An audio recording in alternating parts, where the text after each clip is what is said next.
وہ ایک بہترین سوچ ہی ہوتی ہے جس سے ایک عمدہ سماج اور صاف ستھرے معاشرے کی تعمیر ہوتی ہے۔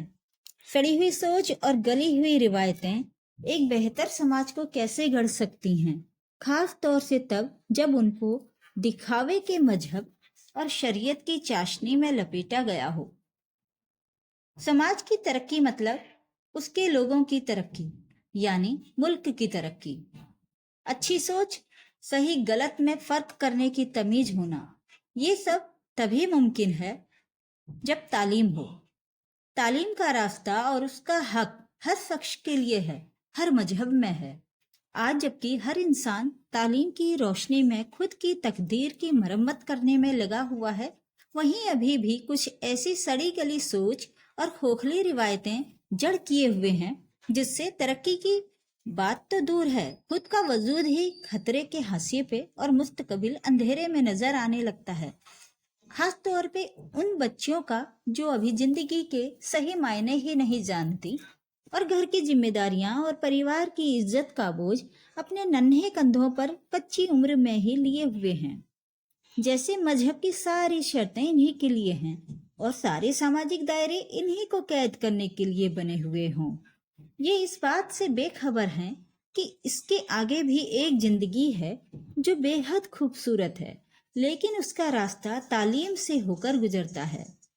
وہ اس راستے پہ اگر چلنا بھی چاہیں تو ذمہ داریوں اور بندشوں کا ٹوکرا اتنا بھاری ہوتا ہے کہ آگے کا راستہ ہی نظر آنا بند ہو جاتا ہے۔ سماج میں کچھ کریتیاں ابھی بھی مذہب کی آڑ میں دھڑلے سے چلائی جا رہی ہیں اور خامیازہ کئی بار لڑکیوں کو ہی بھگتنا پڑتا ہے۔ ابھی جلد ہی ایک واقعہ میرے نزدیک گزرا۔ اپنے ہی سماج کی ایک بہت بھدی سی تصویر سامنے آ گئی اور خود کے اندر ایک کڑھن سی محسوس ہونے لگی۔ لیکن نعیمہ میم نے اس تصویر کے بھدے پن کو خوب طریقے سے صاف کیا۔ ایک روز ہوا یوں کہ نعیمہ میم بہت اداس سی اسٹاف روم میں بیٹھی تھیں کہ تبھی لینا میڈم اور شگفتہ میڈم داخل ہوئی اور انہیں یوں بیٹھا دیکھ پوچھ پڑی، کیا ہوا میم، آج کچھ بجھی بجھی سی لگ رہی ہیں، کیا بات ہے؟ اس پر نعیمہ نے افسوس جتاتے ہوئے کہا، کیا بتاؤں میم، مجھے کچھ سمجھ نہیں آ رہا ہے، اس معاملے کو کیسے حل کرنا چاہیے۔ اور یہ صرف ایسا ایک معاملہ نہیں ہے، بلکہ ایسا ہر گھر میں ہے جو سماج کے لیے ناسور ہے، خاص طور سے ہمارے گھروں میں پل بڑھ رہی جوان نسلوں کے لیے۔ کچھ بتائیں گی کہ صرف پہیلیاں بجھائیں گی؟ شگفتہ میم نے پوچھا۔ شگفتہ، تم تو جانتی ہی ہو، یہ جو گھروں میں خاص طور سے ہمارے سماج میں آپس میں رشتے جوڑنے والی رسمیں اور روایتیں چلی آ رہی ہیں، میں اسی سے پریشان ہوں۔ اب دیکھو نا، وہ جو کلاس 9ویں کی بچی ہے جینت، اس کا رشتہ پکا ہونے والا ہے، اور معلوم ہے کس سے؟ اس کے ہی رشتے میں اس سے 20 سال بڑے چچا سے۔ وہ مجھے ایسے پتا چلا کہ اس کی ایک رشتہ دار میرے گھر آئی تھی، وہ ہی بتا گئی اور کہنے لگی کہ مہینے بھر بعد اس کی شادی ہو جائے گی، اس لیے وہ اب اسکول نہیں جائے گی۔ اس پر شگفتہ میم نے کہا، یہی تو سارا کھیل خراب ہوتا ہے، ان مذہب کے ٹھیکیداروں کا ہی سب کیا دھرا ہے، اور کہتے ہیں ہمارے لوگوں کی ترقی نہیں ملتی، اس لیے ہم لوگوں کی قوم پچھڑی ہے، کہیں نہ کہیں اس کے ہم بھی ذمہ دار ہیں۔ ارے کم سے کم اس کی شادی لائق عمر تو ہو جانے دیتے، کچھ پڑھ لکھ جانے دیتے، خبیث کہیں کے نہ خود پڑھیں گے نہ پڑھنے دیں گے۔ عمر کا فاصلہ تو میم آج کل بہت معنی نہیں رکھتا، لیکن اتنا فاصلہ کیوں؟ کیا لڑکی میں کوئی عیب ہے یا لڑکے میں، یا دونوں کو ہی آگے کوئی رشتہ نہیں ملتا؟ لینا میم نے پوچھا۔ اور وہ لڑکا اور جینت، کیا دونوں مان گئے یا زبردستی ہو گیا رشتہ؟ اسٹاف روم میں کنارے بیٹھی سنگیتا میم، جو اب تک سب خاموشی سے سن رہی تھیں، پوچھ بیٹھی، ارے میم، یہ آج کل کے بچے بھی بہت ایڈوانسڈ ہیں، اور کیوں نہ ہو، کچھ تو سوشل میڈیا اپنا کام کر دیتا ہے اور بہت کچھ گھر والے کرتے رہتے ہیں۔ ان کے مجرم میں گھر والوں کو ہی مانتی ہوں، जो बच्चों में बचपन से रिश्तों की तमीज कराना भूल जाते हैं, तालीम की तरफ तवज्जो होने ही नहीं देते, और ऐसे माहौल में जवान होते बच्चों की सोच भी वैसे ही हो जाती है। गुस्से में भरी आवाज से शगुफ्ता मैम ने बात का जवाब दिया। और एक बात बताऊं मैम, इसी तरह के माहौल में पल बढ़ रहे बच्चे जब उम्र के उस पड़ाव पर पहुंचते हैं, तब अपने घर को और रिश्तों को ही गंदा कर देते हैं, क्योंकि रिश्तों के मायने कुछ नहीं है इनके सामने। सबको उसी एक नजर से देखने लगते हैं। वजह है कि कल को जिस बहन के साथ खेले, उसे आज बीवी बनते देखते हैं। जिसे कल अपना कजिन ब्रदर कहकर मिलवाती थी, आज वो मौसा या जीजा बन गया। उदाहरण कई सारे हैं। नईमा मैम ने शगुफ्ता मैम की बात को सपोर्ट करते हुए कहा, इसकी एक बड़ी वजह और भी है, वो ये कि लड़की वाले ये मान के चलते हैं कि लड़की का मुस्तकबिल शादी है, क्योंकि वो अपने पैरों पे नहीं खड़ी हो सकती, इसलिए किसी भी रिश्तेदार के पल्ले कर दो, किसी भी उम्र में। और पैरों पे क्यों नहीं खड़ी हो सकती? क्योंकि उसको पढ़ाने लिखाने की सलाहियत इनमें नहीं होती। अगर किस्मत से शक्ल सूरत की अच्छी हुई तो पैसे वाले रिश्तेदार ऐसे ही रिश्ता लगा लेंगे, फिर तो लॉटरी लग गई समझिए। और अगर शक्ल अक्ल की कम हुई लेकिन पैसे वालों के घर की है, तब भी कोई परेशानी नहीं। पैसों के जोर पे रिश्ते तय हो जाते हैं, नाम दे दिया जाता है मजहब का। कहते हुए शगुफ्ता मैम अपनी क्लास लेने चली गई। लीना मैम, संगीता मैम और नईमा मैम स्टाफ रूम में बैठी कॉपी चेक कर ही रही थी कि तभी रश्मि ने अंदर दाखिल होने की इजाज़त मांगी। इजाज़त मिलते ही वो डरी सहमी सी नईमा मैम के पास आ खड़ी हुई और कहने लगी, मैम आपसे अकेले में कुछ बात करनी है, बहुत ज़रूरी है। हाँ बेटा बोलो, क्या बात है? कहते हुए नईमा मैम रश्मि को किनारे ले गई। मैम, जीनत की अम्मी आपसे मिलना चाहती हैं, लेकिन अपने घर पे नहीं, आपके घर में या आप जहाँ कहें वहाँ। अच्छा तो कल उन्हें यहीं स्कूल में ले आओ, लेकिन 2 बजे के बाद। स्कूल की छुट्टी भी हो जाएगी और मैं फ्री भी रहूँगी, ठीक है? ठीक है मैम, मैं उन्हें बता दूंगी। कहते हुए रश्मि चली गई। जीनत बहुत जहीन बच्ची है, अगर उसे मौका मिला तो बहुत आगे जाएगी। पता नहीं क्या माजरा है, कैसे मान गई। सोचते हुए नईमा मैम अपनी क्लास की तरफ बढ़ गईं। अगले दिन तकरीबन 2 बजे रश्मि ने नईमा मैम के पास आके उन्हें जीनत की अम्मी के आने की इत्तला दी। नईमा मैम ने रश्मि से उन्हें स्टाफ रूम में लाने को कहा। थोड़ी ही देर में एक लंबी सी काया काले नकाब में स्टाफ रूम में दाखिल हुई। नईमा मैम को सलाम करती हुई उसने नकाब का मकना उठाया और मैम के कहने पे कुर्सी पे बैठ गई। बहुत खूबसूरत सी बड़ी आंखों वाली ऊंचे कद काठी की औरत थी, पढ़ी लिखी मालूम होती थी। नईमा मैम ने बात को शुरू करते हुए पूछा, बताइए आप मुझसे क्यों मिलना चाहती थी, वो भी इस तरह? मैम, अब आप ही कुछ रास्ता बताइए। जीनत का रिश्ता उसके अब्बू और फूफी ने मिलकर तय कर दिया है, लेकिन मैं और मेरी बच्ची इससे राजी नहीं हैं। जीनत की अभी उम्र ही क्या है, इस साल 15 की पूरी हुई है, 16वां लगा है। कहकर उनकी आंखें भर आईं। तो क्या आपने अपने शौहर से ये सब नहीं कहा? नईमा ने पूछा। वो इतने ही काबिल होते तभी क्यों? कहने को तो जीनत और मैंने बहुत कहा, लेकिन उल्टा कल उन्होंने उस गरीब पर हाथ उठा दिया। मैम, आपके बारे में हमने बहुत सुना है, आपने इस सोच से कैसे लड़ाई लड़ी और आप आज अपने दम पे खड़ी हैं। कैसे किया आपने? आपके घर वालों और शौहर ने भी तो बहुत बेड़ियां डालनी चाहिए आप पे, लेकिन आज आपने अपना एक अलग मुकाम बना लिया है। सारे शहर में लोग आपको कितनी इज्जत देते हैं, आपका एहतराम करते हैं, इसलिए आपसे मिलना चाहती थी, क्योंकि कितने ही बच्चियों के लिए आप एक मिसाल हैं। जीनत आपसे मिलना चाहती थी, लेकिन उसको घर से बाहर जाने की इजाजत नहीं थी, सो मैं चली आई आपसे मिलने। खुदारा कोई हिकमत लगाइए। सबसे पहले तो बता दूं कि सबको अपनी लड़ाई खुद लड़नी पड़ती है, और वो तभी मुमकिन है जब आपके अंदर हिम्मत हो और सही गलत में फर्क करने का सलीका हो, और ये सब तालीम से ही मुमकिन है।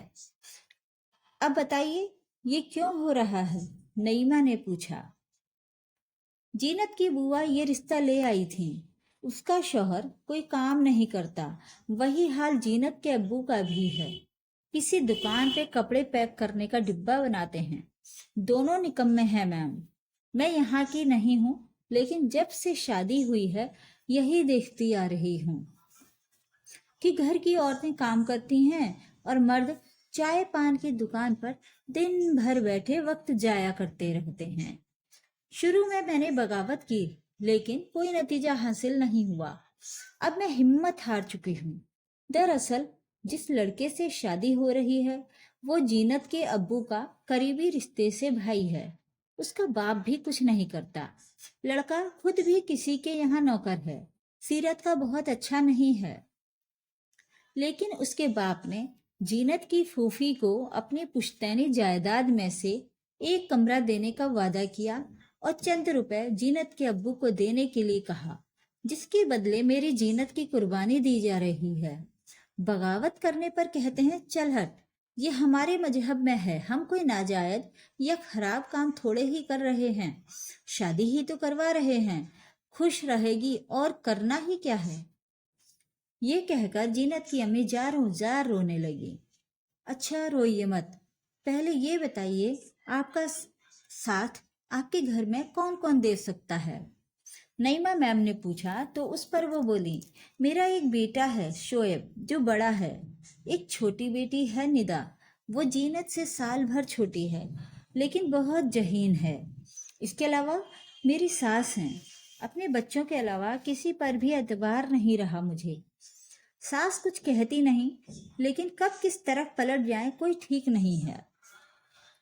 आपा पे बहुत भरोसा था, सो वो भी खत्म हो गया। जीनत का बर्थ सर्टिफिकेट होगा ना आपके पास? मैम वो तो सब इन्हीं के पास होगा, देखना पड़ेगा।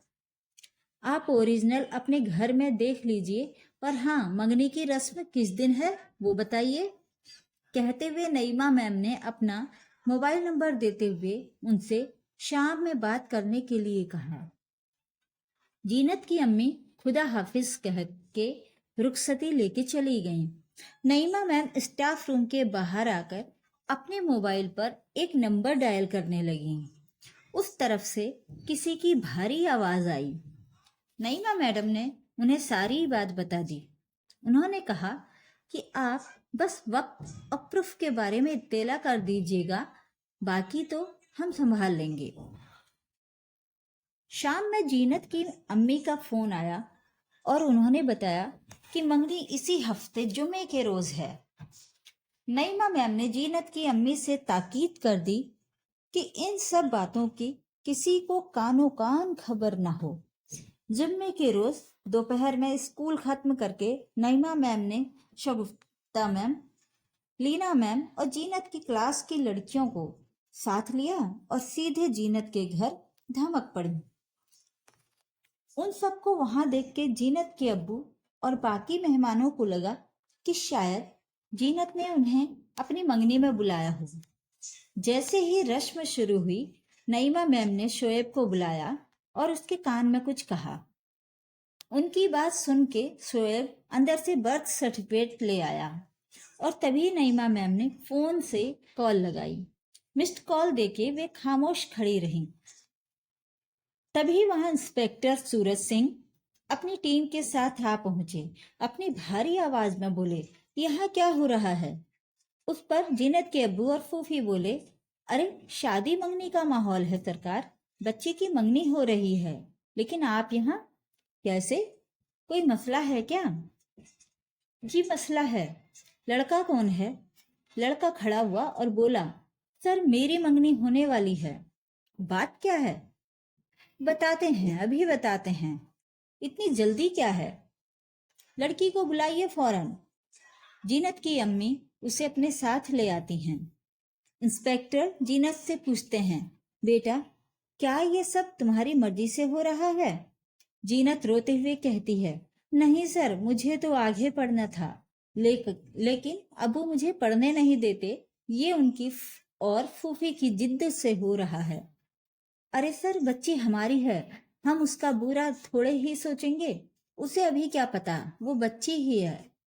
جینت کے ابو نے کہا، جی ہاں، بات تو یہی ہے کہ یہ ابھی بچی ہے اور اس کی شادی کی عمر نہیں ہے۔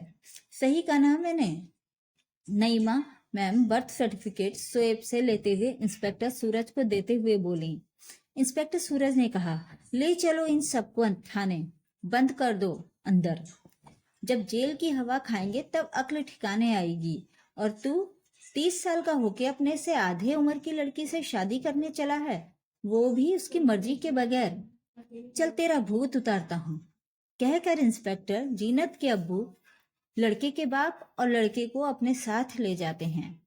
نعیمہ میم انہیں شکریہ کہتے ہوئے جینت کی طرف مڑ کے اسے گلے سے لگا لیتی ہیں اور وہاں موجود سب لڑکیوں سے کہتی ہیں، بچیوں، کسی بھی قیمت پر تعلیم حاصل کرنا، صحیح اور سچا مذہب پہچاننے کا راستہ علم سے ہو کر گزرتا ہے۔ جانو گی نہیں تو صحیح غلط کا فرق کیسے کرو گی؟ تم سب میں بہت ساری خوبیاں ہیں، ٹیلنٹ ہے، پہچانو اسے اور آگے بڑھو۔ مذہب نے تعلیم کو اونچا مقام دیا ہے، یہ ایک عبادت کا روپ ہے۔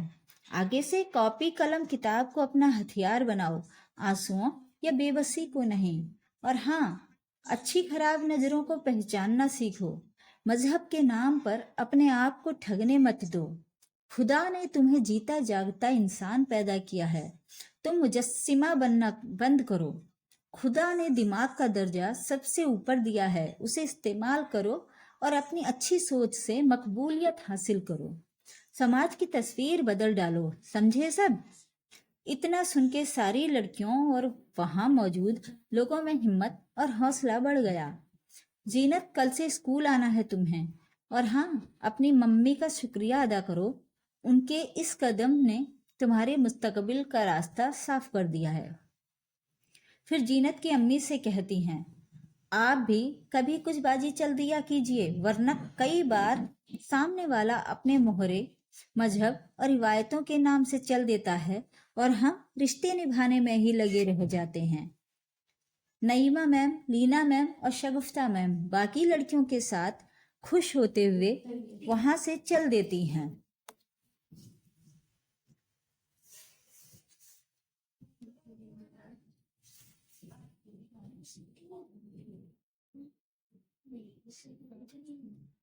مما